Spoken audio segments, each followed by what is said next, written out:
Bangsamoro Autonomous Region of Muslim Mindanao, or BARM, considered to be one of the poorest regions in the Philippines.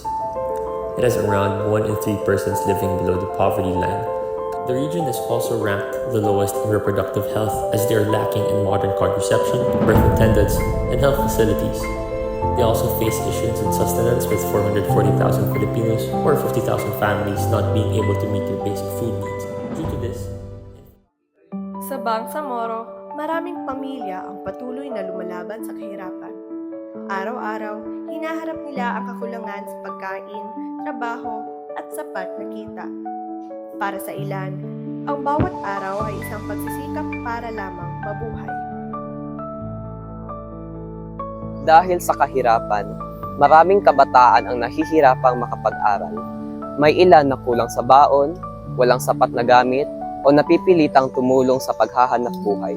Ang kahirapan ay hindi lamang kakulangan sa pera, ito ay kakulangan sa oportunidad. Ngunit sa kabila nito, buhay ang diwan ng bayanihan.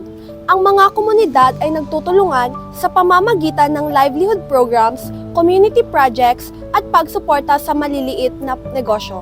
Ipinapakita nito ang pagbabago ay nagsisimula sa pagkakaisa at pagmalasakit. Bilang mga mag-aaral ng Notre Dame University, isinasabuhay natin ang FIRES.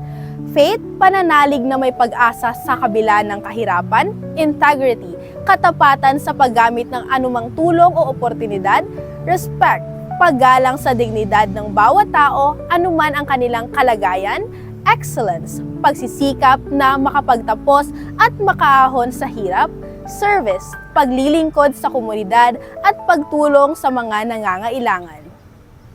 Bilang kabataan, maaari tayong magsimula sa maliit na paraan, pagbabahagi ng kaalaman, pagsali sa outreach programs, at pagsuporta sa mga proyekto para sa komunidad. Ang edukasyon, kasipagan at pagkakaisa ang susi upang maputol ang siklo ng kahirapan. Kapag ang komunidad ay nagtutulungan, mas nagiging matatag ang bawat pamilya. Ang kahirapan ay isang malaking hamon, ngunit hindi ito ang katapusan ng ating kwento. Sa pananampalataya, sipag at pagkakaisa, may pag-asa para sa mga maunlad na Bangsamoro.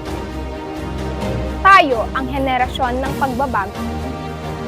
Tayo ang pag-asa ng Bangsamoro. Tayo ang boses ng komunidad. Sa faith at service, babaguhin natin ang sistema para sa isang makatarungan at maunlad na kinabukasan.